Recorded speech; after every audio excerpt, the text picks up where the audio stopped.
As the Muslim riders traversed the green fields near the spring of Cresson, the Templar Grand Master Gerard de Ridefort rallied his men to charge downhill. The clash between the military orders of the Holy Land and the army of Sultan Saladin would be terrible.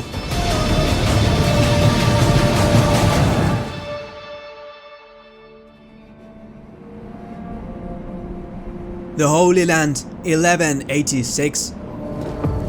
A caravan moved slowly across the sands, heavy with goods, guarded by Muslim soldiers and bearing noble passengers. The route was protected under the terms of an armistice, a fragile peace between the Christian kingdom of Jerusalem and the mighty Sultan Saladin Yusuf ibn Ayyub. But in the Holy Land, truces were as brittle as bone.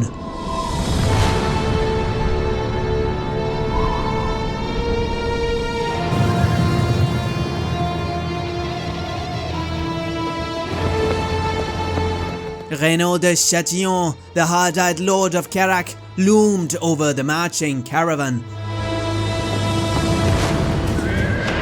A former Crusader lord turned robber baron, Raynauld was one of the greatest and wickedest of the Franks, the most hostile to the Muslims and the most dangerous to them, according to Muslim chronicler Ali ibn al-Athir. Honoring his reputation, Châtillon charged downhill.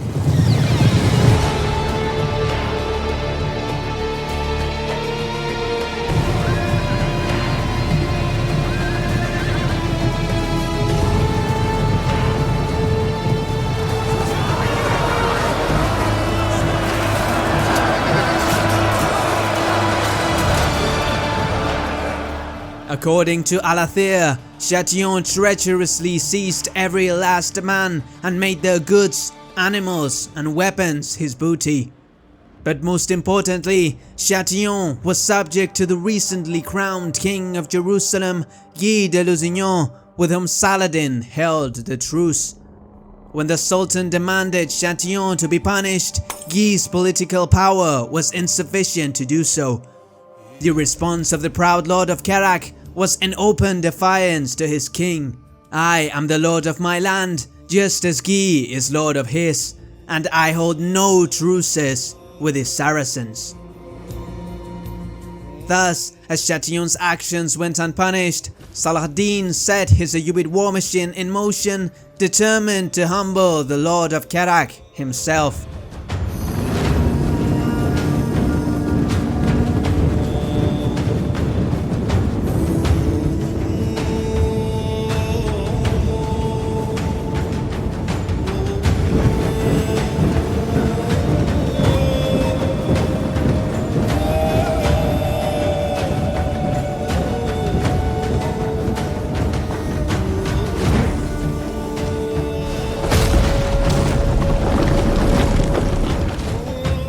In April of 1187, Saladin personally laid siege to the fortress of Kerak, where his son Al-Afdal was sent to stop any Crusader army that aimed to relieve Châtillon.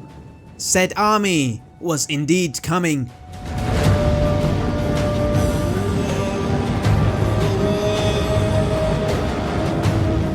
The Crusaders marched in split contingents, sometimes even separated by entire days of march.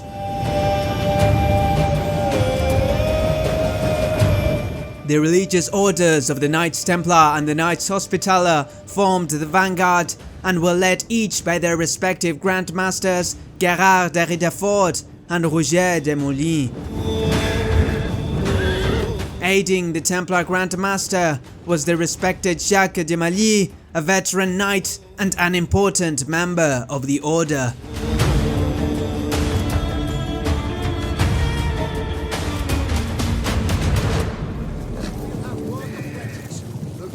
By the 1st of May of 1187, the slim Crusader vanguard arrived at Nazareth.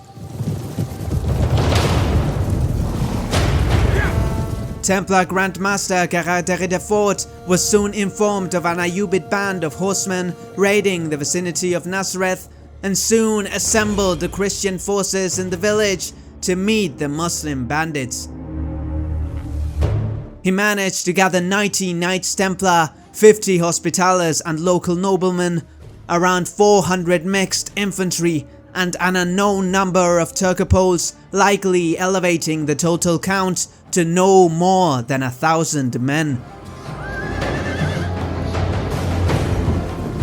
Thus, expecting to encounter a few hundred Ayyubid horsemen at most, the Crusader detachment set out from Lefebvre Castle at Nazareth, and that same day, Gerard de Ridefort's warriors met the Ayyubid raiders near the spring at Cresson.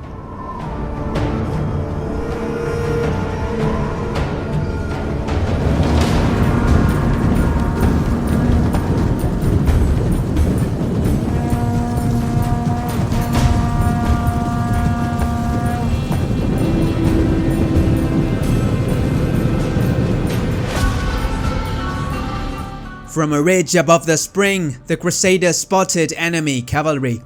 A few hundreds at most.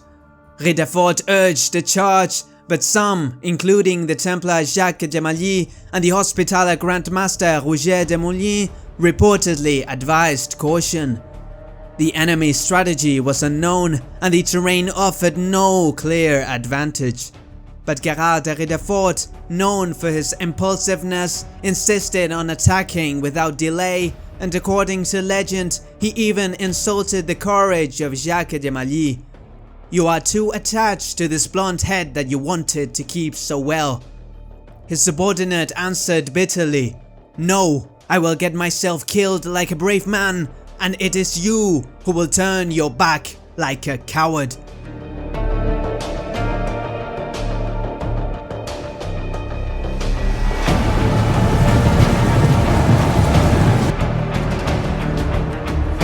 Dismissing the advice of his comrades, Ridefort commanded a frontal charge against the Ayyubid horsemen.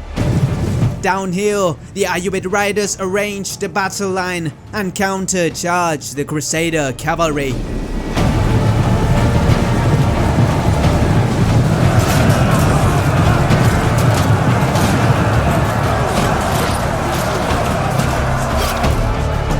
The impact was dreadful, and the first line of Muslim horsemen was crushed by the heavy Templar knights.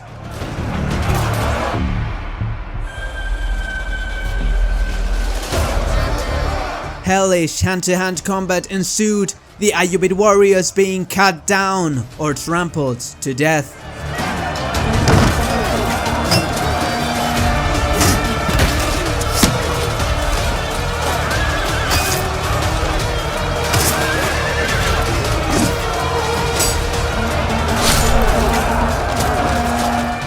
The success of the charge of the Templars was definitive, and it was only a matter of time before the Ayyubid light cavalry scattered into the palm trees. However, from the thick vegetation of the spring, a well-nourished force of light horse archers appeared. Hundreds of them, they approached the slaughter to support their Muslim allies. Behind them, a dense cavalry column confirmed the reality of the situation. The Crusaders hadn't engaged just a mere raiding party. They had run into the army of Saladin's son, Al-Afdal. Al-Afdal's column, likely numbering in the thousands, marched along the valley, sending waves of horse archers to support his engaged cavalry. This contingent arranged themselves in moving circles, from which a terrible rain of arrows was loosed on the Christian force.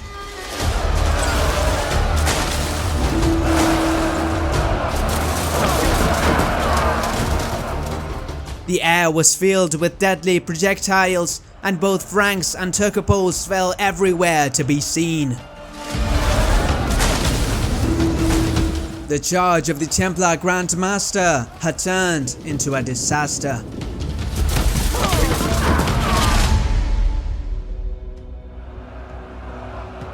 During the following hours, the Christians were attacked repeatedly by Al-Afdal's cavalry under an incessant hail of arrows. The vast majority of them either fell prey to the Muslim projectiles or were pulled down from their saddles and slaughtered.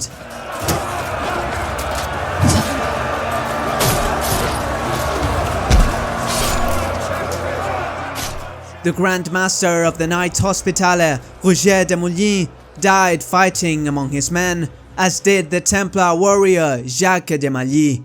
However, the Templar Grand Master, Gerard de Ridefort, who had been the first to spur his horse forward, survived the slaughter.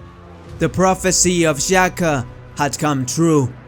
Ridefort's survival became a point of controversy given the scale of the defeat and the deaths of both his fellow Grand Master and so many knights under his command. Later sources state that he fled as soon as battle was joined, but these sources were likely instigated by the anti-Templar sentiment of the 14th century, and most likely Ridefort was captured by the Ayyubids and eventually released as part of a deal.